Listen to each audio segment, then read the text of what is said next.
Bom, hoje acho que é dia 20, é domingo à noite. E passei o dia todo descansando, né? Porque trabalho à noite, né? E a noite anterior foi puxada. Graças a Deus eu trabalho assim também, né?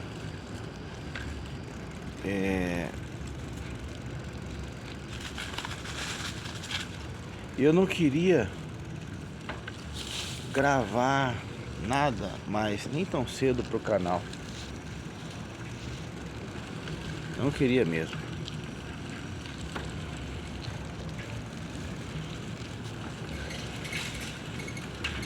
Mas como eu disse,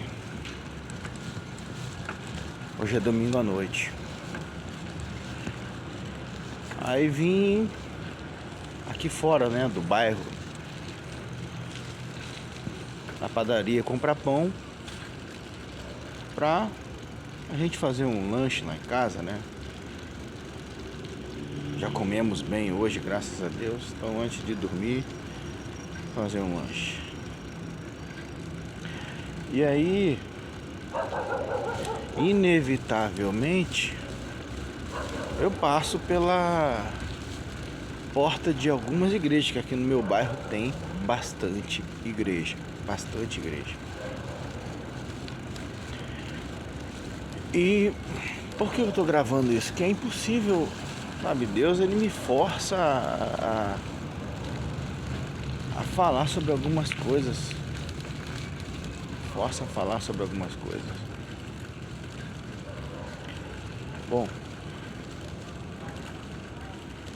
estava eu passando por uma igreja, né? A primeira pela qual eu passei. E estava um irmão, vou dizer assim, lá na frente.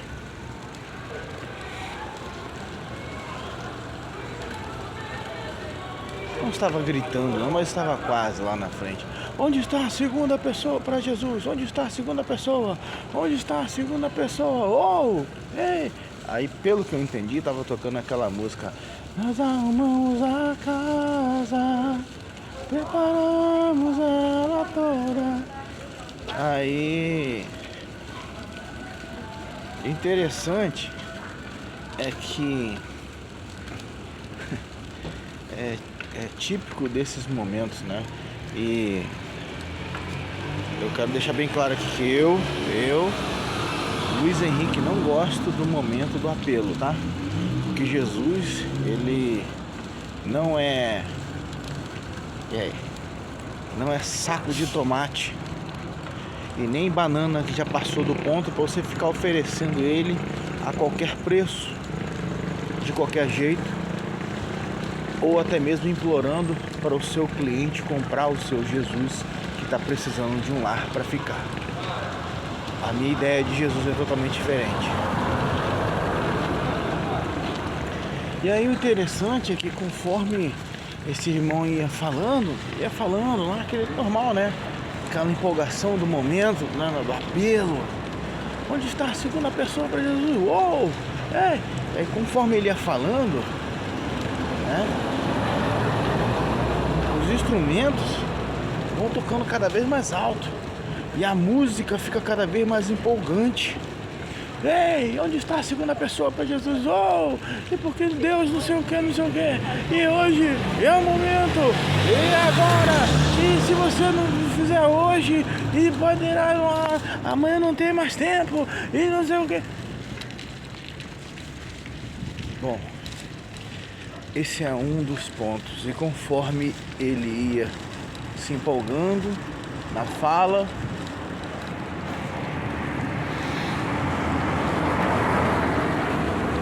os instrumentos, e aí é recíproco, né? Os instrumentos iam se empolgando também na maneira de tocar.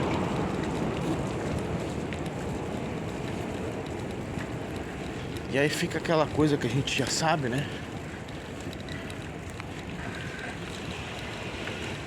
E por que eu tô fazendo questão de falar sobre isso?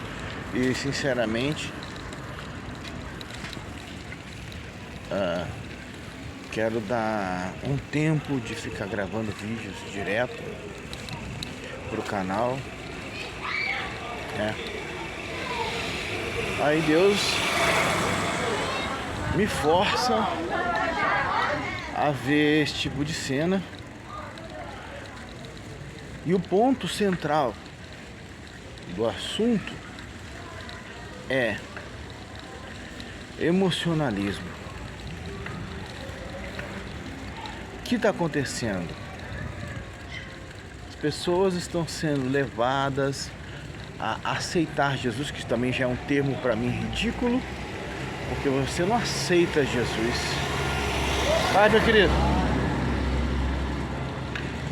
Ele é quem te aceita e você tem que vir implorando para Ele: por favor, Senhor, me aceita, porque eu sou fraco, sujo e pecador. Você não aceita Jesus. Quem é você? Quem sou eu para aceitar Jesus? Quem sou eu? Porcaria nenhuma. Então até esse termo ele é manipulado. Até esse termo é manipulado. Aceita Jesus hoje, porque amanhã pode ser.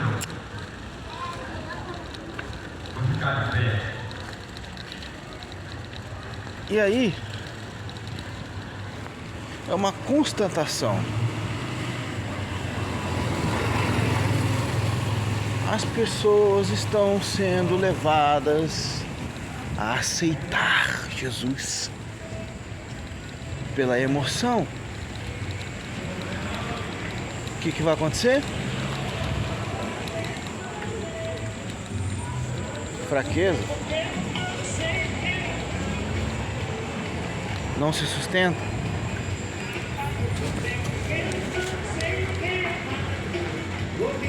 Dentro de pouco tempo estão se desviando.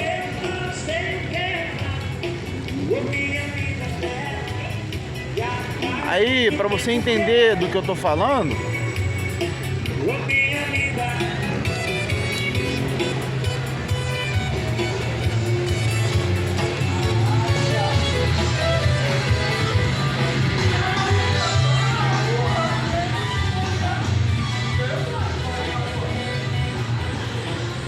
passar essa musiquinha infame aí. Para entender do que eu tô falando, você precisa analisar com carinho, se quiser,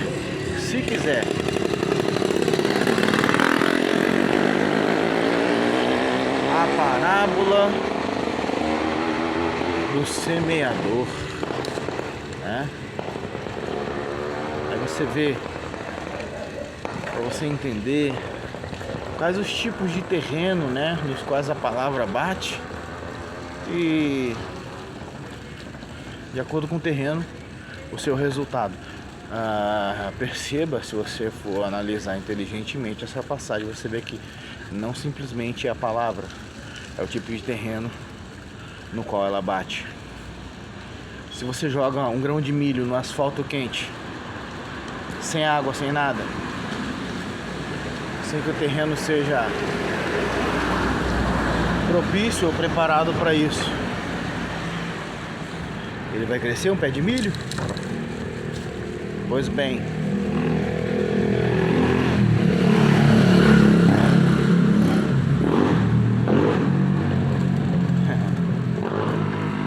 e se você leva Jesus pela emoção,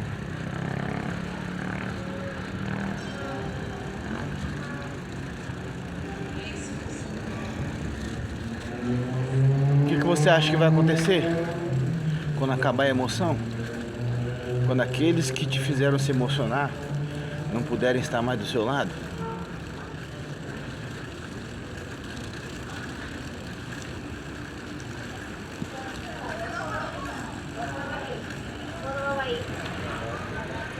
Então, são análises como essas que Deus tem me permitido fazer desde alguns anos pra cá, vendo o sistema pelo lado de fora. Porque eu também fui um enganado. Fui. Igualzinho você, igualzinho a tantos outros. Só que aí Deus, pela sua infinita misericórdia, me permitiu sair do sistema gospel evangélico para ver o tamanho do engano. Então hoje, o que nós estamos vendo é que o emocionalismo, técnicas de persuasão humana tomaram o lugar do Espírito Santo. Musicoterapia, pesquisa sobre isso, não acredita em mim, eu sou só um bobalhão qualquer. Musicoterapia, estude sobre musicoterapia, você vai aprender o que isso faz, se isso consegue mudar sentimentos, percepção, sabe? Aí você vai ver como Satanás é inteligente. E numa outra igreja que eu passei, já estou chegando em casa e eu não posso deixar de falar sobre isso.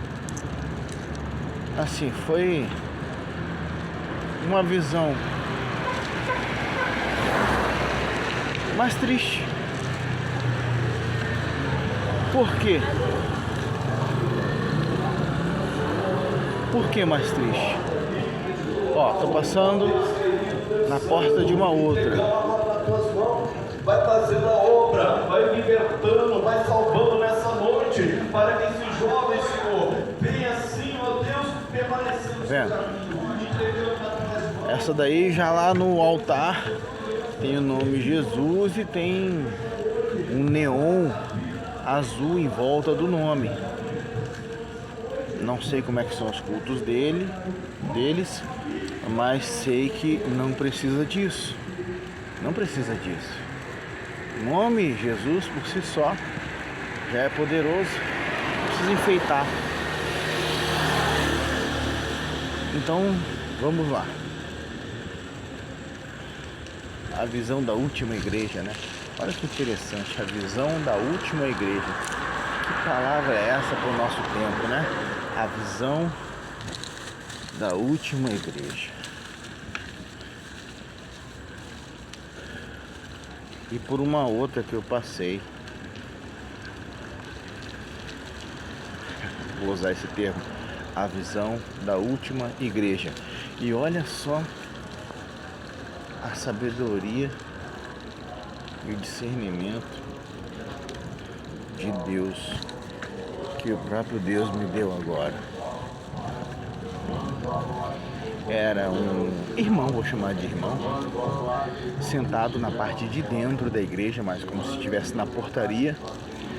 E essa é a visão da última igreja. Esse irmão, não me interessa se ele estava olhando Bíblia ou seja lá o que for, ele estava sentado, enquanto o outro irmão também estava, acho que pregando lá na frente, ele estava sentado, olhando para o celular, na cadeira, sentado na cadeira, olhando para o celular, no culto.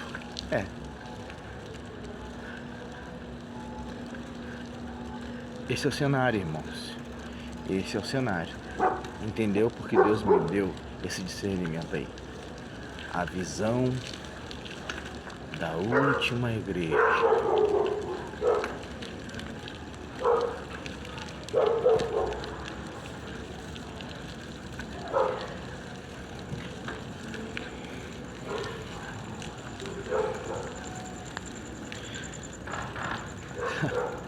Será que eu preciso dizer, né? Simplesmente analisando esse irmão que eu vi, que é a última igreja, está totalmente dispersa, distraída e entretida com outra coisa que não é Jesus? Será que precisa mesmo dizer isso? Que significa isso? Que é a visão da última igreja. Entenda, não sou melhor que você em nada, mas o que Deus me permitiu fazer agora é como os anjos, ou é como Cristo, ou é como o próprio Deus passando em revista como está a igreja, que não é a noiva. E a visão da última igreja é de que ela está sentada dentro do templo, olhando para o celular. Precisa de explicação isso? Enquanto supostamente o evangelho está sendo pregado, né? Esse é o retrato. E eu só saí para comprar pão.